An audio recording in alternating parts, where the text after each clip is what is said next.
الرحیم مولا صلی وسلم دائما ابدا علی حبیبک خیر الخلق کلہم مولا صلی وسلم دائما ابدا علی حبیبک خیر الخلق کلہم الصلاۃ والسلام علیک یا سیدی یا رسول اللہ وعلی آلک واصحابک یا سیدی یا قائد الغر المحجلین۔ ناظرین و سامعین، آپ دیکھ رہے ہیں ضیاء صوفیہ، اور آج کی قسط میں ہم آپ کے لیے پیش کریں گے ایک ایسے وفادار شخص کا ذکر، ایک ایسے تابعدار شخص کا ذکر، ایک ایسے عشق کے کوٹے ہوئے شخص کا ذکر جو اپنی مثال آپ ہے۔ جی ہاں ناظرین، آج ہم بات کریں گے اس شخصیت کے متعلق جس کو کشتہ عشق و وفا کہا جاتا ہے، جو وفاداریوں کا نیا مینار نور قائم کر گیا، جس نے دنیا کے جاہ و جلال کو پاؤں تلے رونتے ہوئے، جس نے مال و دولت اور ثروت اور اعجاز کو اپنے پاؤں کی ایک ٹھوکر سے رد کرتے ہوئے مصطفیٰ کریم صلی اللہ تعالیٰ علیہ وآلہ وسلم کی در دولت پر اپنا سر جھکا دیا۔ ناظرین، وہ شخص جس نے اس جہاں میں یتیمانہ آنکھیں کھولی، جب وہ اس جہاں میں آیا تو یتیمی کا داغ لیے ہوئے آیا۔ یتیمی بڑی مشکل اور بڑی کٹھن منزل ہے۔ اللہ وحدہ لا شریک یتیموں پر خاص فضل و کرم فرمایا کرتے ہیں۔ یہ یتیم آہستہ آہستہ پروان چڑھتا رہا۔ اس کی تربیت اس کے چچا کے سپرد ہوئی۔ اس نے اس کی تربیت کی، چچا کی صحبت میں، چچا کی زیر سایہ یہ شخص تربیت پاتا رہا۔ چچا کو اس پہ ترس آیا تو اس نے اس کو مال و دولت اور ثروت اور اعجاز سے نوازا۔ بکریوں کے ریوڑ اور اونٹوں کے ریوڑ عطا کرتے ہوئے کہا کہ یہ آج سے تمہارے ہیں، یہ دولت تمہیں مبارک ہو۔ یہ بھتیجا اس دولت کو سمیٹے ہوئے چلتا رہا کہ ایک وقت گزرا کہ اس کے کانوں میں صدائے حق آ پہنچی۔ اللہ وحدہ لا شریک کے پاک پیمبر نبی آخر الزمان محمد مصطفیٰ صلی اللہ تعالیٰ علیہ وآلہ وآصحابہ وسلم نے جب اعلان نبوت فرمایا تو اولین میں ایک نام شامل ہے۔ یہ اسلام قبول کرنے والا وہ فرزند اسلام ہے کہ اسلام نے اس کو وہ دولت عطا فرمائی، وہ معیار عطا فرمایا، وہ رتبہ عطا فرمایا، وہ مقام عطا فرمایا کہ آج 1400 سال گزرنے کے بعد بھی اس کا نام سر جھکا کر کے لیا جاتا ہے۔ جی ہاں ناظرین، وہ شخص جو اپنے زمانے کا عہد ساز شخص تھا، جس نے بڑی بڑی چٹانوں کو رونتے ہوئے مصطفیٰ کریم صلی اللہ تعالیٰ علیہ وآلہ وسلم کے در اقدس پر نیاز جبیں جھکا دی۔ آقا علیہ السلام کی صدائے حق جب اس کے کانوں میں پہنچی تو اس نے لبیک لبیک لبیک یا رسول اللہ کی صدا بلند کرتے ہوئے اسلام قبول کیا۔ کتب تواریخ ہمیں بتاتی ہیں کہ اس نے اسلام قبول کرنے کے بعد یہ دولت اپنے سینے میں چھپا لی۔ اس کے گھر والوں تک عیاں نہیں ہوا کہ یہ مسلمان ہو چکا ہے۔ اس نے کسی کو ہوا تک نہ لگنے دی کہ یہ مسلمان ہے۔ اس نے اپنے اسلام کو اپنے سینے میں سموئے رکھا۔ ایک وقت گزرا تو اس نے اپنے کافی لمبے عرصہ کے بعد اپنے چچا سے کہا، اے چچا، میں مسلمان ہو چکا ہوں اور میں یہ چاہتا ہوں کہ تم بھی مسلمان ہو جاؤ، میرے سونے مصطفیٰ کا کلمہ پڑھ لو، تم بھی اس دولت سے مالا مال ہو جاؤ کہ لا الہ الا اللہ محمد الرسول اللہ تمہاری زبان پہ بھی آ جائے۔ چچا کو طیش آیا، غضب، غصہ۔ تو اس کے چچا نے کہا کہ اگر تم نے یہ دولت قبول کر لی تو میری دولت واپس کرو۔ میں نے جو تم کو پیسے، زمین، جائیداد اور تم کو جو میں نے انعام و اکرام سے نواز رکھا وہ میرا واپس کرو، مجھے واپس کر دو وہ زمینیں، میری دولت، میرے پیسے، میرے ریوڑ واپس کر دو۔ تو جناب حضرت عبداللہ ذوالوجہدین کے لقب سے مشہور ہونے والا یہ شخص، جس کا اس وقت نام عبد العزیٰ تھا، انہوں نے وہ ساری زمینیں واپس کر دی، سارا مال واپس کر دیا، سارا ریوڑ واپس کر دیا۔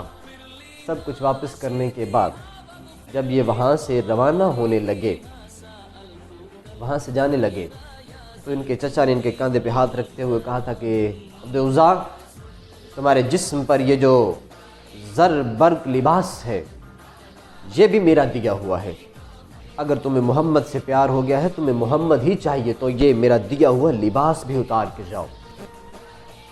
عبد العزیٰ نامی اس شخص نے وہ لباس وہیں اتار دیا۔ برہنہ شخص، پورا جسم برہنہ، ایک کپڑا نہیں، اپنے ہاتھوں سے اپنے عضو خاص کو ڈھانپتے ہوئے گھر پہنچتے ہیں تو جب ماں نے یہ حالت دیکھی تو اپنے سر سے دوپٹہ اتار کر کے اپنے بیٹے کو دیتے ہوئے کہا کہ یہ حالت کیسے ہوئی ہے؟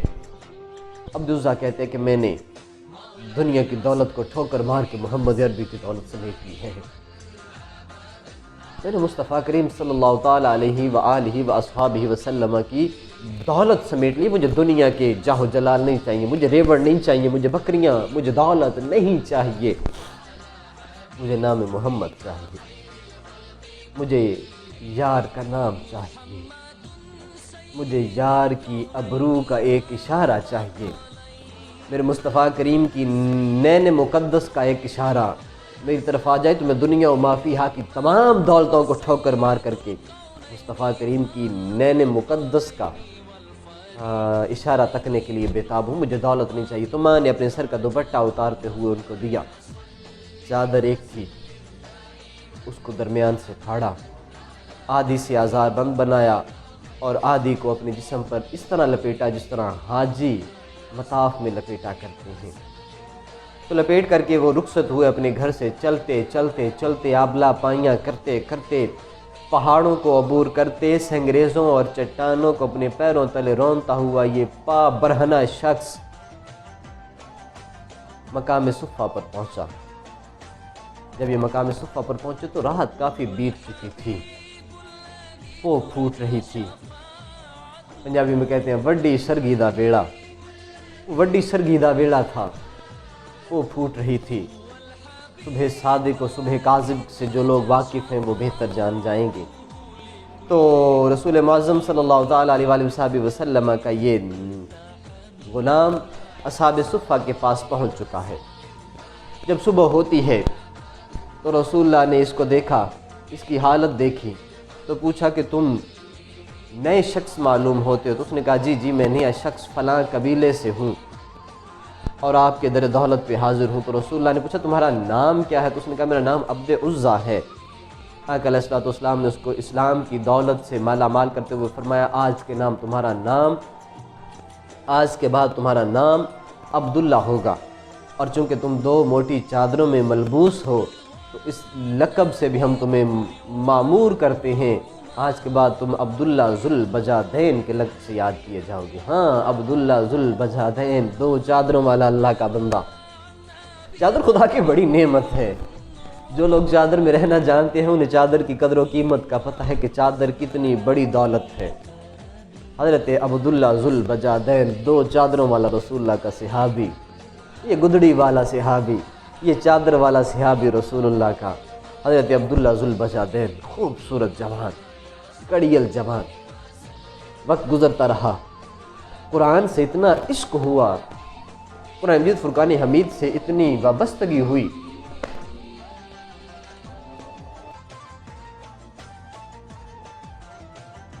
تو عرض میں کر رہا تھا کہ حضرت عبداللہ ذو البجادین رسول اللہ کی سنگت میں حاضر ہوئے، رسول اللہ کی معیت میں حاضر ہوئے، رسول اللہ کے در دولت پہ حاضر ہوئے، اسلام کی دولت سے مالا مال ہوئے۔ اسلام قبول کرنے کے بعد یہ قرآن مجید فرقان حمید سے اتنا عشق ہوا، اتنی محبت ہوئی اور قرآن کے ساتھ اتنا ورفتہ رشتہ قائم ہوا جناب حضرت عبداللہ ذو البجادین کا کہ اصحاب صفہ میں سب سے زیادہ بلند قرات جو شخص تھے وہ جناب حضرت عبداللہ ذو البجادین۔ قرآن کو اونچی اونچی آواز سے پڑھا کرتے تھے، بلکہ یہاں تک ہے کہ ایک دفعہ جناب حضرت عمر رضی اللہ تعالی عنہ نے ان کے متعلق شکایت کی کہ یا رسول اللہ یہ تو بہت اونچی آواز سے تلاوت کرتا ہے۔ تو رسول اللہ نے کہا تھا عمر اس سے کچھ نہ کہو، اللہ کا رسول اس سے محبت کرتا ہے، اللہ اس سے محبت کرتا ہے، یہ اللہ اور اس کے رسول سے محبت کرتا ہے۔ آقا علیہ السلام نے اس شخص کو اتنی عزتوں سے نوازا کہ رسول اللہ نے اپنے حرم مقدس کا انہیں سپاہی مقرر کر دیا، اپنے گھر کا محافظ اپوائنٹ کر دیا جناب حضرت عبداللہ ذوالبجادین کو۔ ایک وقت گزرا کہ ایک دفعہ مارکہ حق کو باطل ہونے لگا، غزوہ ہونے لگا، اس غزوہ میں یہ بھی شامل ہوئے۔ تو رات کا سناٹا، یہ رسول اللہ کی بارگاہ میں حضور کہا یا رسول اللہ دعا فرما دیں اللہ مجھے شہادت کی موت عطا فرمائے۔ یہ غزوہ تبوک کا موقع تھا جب یہ رسول اللہ کی بارگاہ میں حاضر ہو کر یا رسول اللہ دعا فرمائے اللہ مجھے شہادت کا منصب عطا فرمائے۔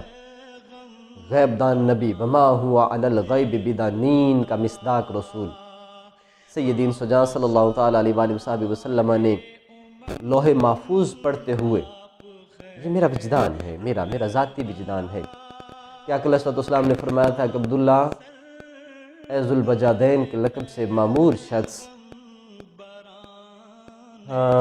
حالت جنگ میں بخار سے جس بندے کی وفات ہو جائے وہ بھی شہید ہے، وہ بھی منصب شہادت پہ ہوگا۔ وما ہوا علی الغیب بدانین ہے، اور ہم نے اس رسول کو غیب دان بنا کر کے بھیجا ہے، یہ غیب کی خبریں بتانے والا رسول ہے۔ گویا جناب رسول اللہ نے حضرت عبداللہ ذوالبجادین کو یہ بتایا کہ عبداللہ تم تلوار سے نہیں بخار سے شہادت کے منصب پہنچو گے، تم شہید ہوگے لیکن بخار کی وجہ سے حالت جنگ میں بخار ہو جائے گا۔ حضرت عبداللہ ذوالبجادین نے ہاتھ جوڑتے اور یا رسول اللہ سونا میں نے تلوار کی شہادت نوکے نیزہ والی شہادت مانگی، آپ نے فرمایا یہ فیصلہ ہو چکا ہے، تمہیں شہادت ملے گی لیکن بخار میں۔ رات گزری، حضرت عبداللہ ذوالبجادین کو بڑا تیز بخار ہوا اور اسی بخار میں حضرت عبداللہ ذوالبجادین اس دنیا سے رخصت ہوئے۔ جب وہ رخصت ہوئے تو جناب حضرت عمر رضی اللہ تعالی عنہ اور اصحاب باوفا جناب حضرت ابوبکر صدیق رضی اللہ تعالی عنہ، آقا علیہ السلام نے ان دونوں ساتھیوں کو بلا کر کے فرمایا اپنے بھائی کے غسل کفن دفن کا اہتمام کرو۔ آقا علیہ السلام کے ان جانثار صحابہ نے حضرت عبداللہ ذوالبجادین کو، وہ جو ریوڑوں کا مالک تھا، وہ جو زمینوں کا مالک تھا، وہ جو کنالوں کا مالک تھا، وہ جو اونٹوں کا مالک تھا، وہ عبد عزا جس کو لوگ عبد عزا کے نام سے جانتے تھے، بعد کی دنیا آج سر جھکا کے عبداللہ ذوالبجادین کا نام لیتی ہے۔ آقا علیہ السلام کا یہ عظیم سپاہی جس کی میت اٹھانے کے لیے ابو بکر و عمر تیار ہیں، غسل ہوا، کفن اور دفن کے انتظامات مکمل ہوئے۔ جب قبر مکمل تیار ہو گئی تو دور کھڑے ایک صحابی نے دیکھا کہ کچھ شخص ایک میت اٹھائے ہوئے ہیں اور ایک شخص کہہ رہا ہے نرمی سے اٹھاؤ عبداللہ کو، نرمی سے اٹھاؤ اپنے بھائی کو، آرام سے اٹھاؤ اپنے بھائی کو، میت کو احترام سے اٹھاؤ۔ حضرت بکر صدیق اور جناب حضرت عمر رسول اللہ کے ساتھ ساتھ میت قبر تک پہنچی تو بانی اسلام، بانی شریعت جناب سید المرسلین خاتم النبیین مصطفیٰ کریم صلی اللہ تعالیٰ علیہ وآلہ وسلم خود قبر میں اترے۔ یہ عزت اور یہ مقام، یہ رفت کتنی دولتوں سے ملتی ہوگی، کروڑوں روپے خرچ کرنے سے بھی یہ دولت نہیں ملتی کہ جس کے تم نام لیوا ہو وہ قبر میں خود تمہیں قبر کے حوالے کرنے آ رہا ہے۔ کوئی عاشق جانے، کوئی معشوق جانے کہ یار کی اداؤں کی کیا قیمت ہوتی ہے، کوئی درد دل والا شخص جانے حبیب اور محبوب کا رشتہ کیسا ہوتا ہے۔ ناظرین، ہم آپ کے لیے یہ داستان عشق و وفا اس لیے لاتے ہیں کہ خدا کرے خدا تجھے محبت سے آشنا کرے، اللہ کرے کوئی محبت سے آشنا ہو جائے۔ حضرت سخی سلطان باہو نے کہا تھا کہ ایمان سلامت ہر کوئی منگے، عشق سلامت کوئی ہو، خدا کرے کہ تم میں سے کوئی ایسا ہو جو عشق مانگے، ہم میں سے کوئی ایسا ہو جو عشق مانگے۔ عشق انسان کو اوج کمال سے اوپر تک لے جاتا ہے، یہ انسان کو معراج کرا دیتا ہے۔ عشق خدا کا بہت بڑا فضل اور کرم ہے۔ یہ اللہ کے رازوں میں سے ایک راز ہے، اس خدائی رازوں میں سے ایک راز ہے۔ رسول اللہ نے اپنے ہاتھوں سے عبداللہ ذوالبجادین کو قبر میں اتارا۔ حضرت عبداللہ بن مسعود کہتے ہیں کہ میں یہ منظر دیکھ رہا تھا اور میں کہہ رہا تھا کاش آج عبداللہ ذوالبجادین دی جگہ تے میں ہوندا، اے کاش کہ آج عبداللہ ذوالبجادین کی جگہ پر مجھے موت آئی ہوتی اور میں قبر میں سمایا گیا ہوتا، میں قبر میں اتارا گیا ہوتا، مجھے قبر میں دفن کیا گیا ہوتا۔ کاش کہ آج عبداللہ ذوالبجادین کی جگہ عبداللہ بن مسعود ہوتا۔ اتنی عزت کہ بانی اسلام، بانی شریعت مصطفیٰ کریم صلی اللہ تعالیٰ علیہ وآلہ وآصحابہ وسلم خود اپنے ید اللہ والے ہاتھوں سے اپنے کشتہ عشق و وفا صحابی کو قبر کے حوالے کر رہے ہیں، اور رہتی دنیا کو یہ بتایا جا رہا ہے جو محمد عربی سے وفا کرتے ہیں محمد انہیں قبر میں کبھی اکیلا نہیں چھوڑتے۔ یہ پوری دنیا کو میسیج دیا جا رہا تھا کہ جو رسول اللہ سے وفاداری کرتے ہیں، جو آقا علیہ السلام کا نام لیتے ہیں، جو سرکار سے وفاداری کرتے ہیں، سرکار سے عشق کرتے ہیں، مصطفیٰ کریم انہیں قبر میں تنہا نہیں چھوڑتے، قبر میں تنہا نہیں چھوڑتے۔ سرکار اس وقت قبر میں الوداع کرتے ہیں، آج قبر میں خوش آمدید کہتے ہیں۔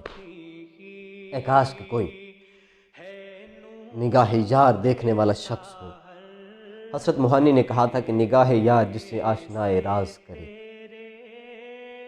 یار کی نگاہ جسے آشنائے راز کرے، نگاہ یار جسے آشنائے راز کرے، وہ اپنی خوش قسمتی پر کیوں نہ ناز کرے۔ در حقیقت عبداللہ ذوالبجادین آج اپنی خوش قسمتی پہ ناز کر رہے ہیں کہ میں وہ بکریاں چرانے والا شخص، وہ اونٹ چرانے والا شخص آج کس قدر بلند بخت ہو چکا ہے کہ محمد عربی اپنے ہاتھوں سے قبر میں اتار رہے ہیں۔ الحمد الحفیظ۔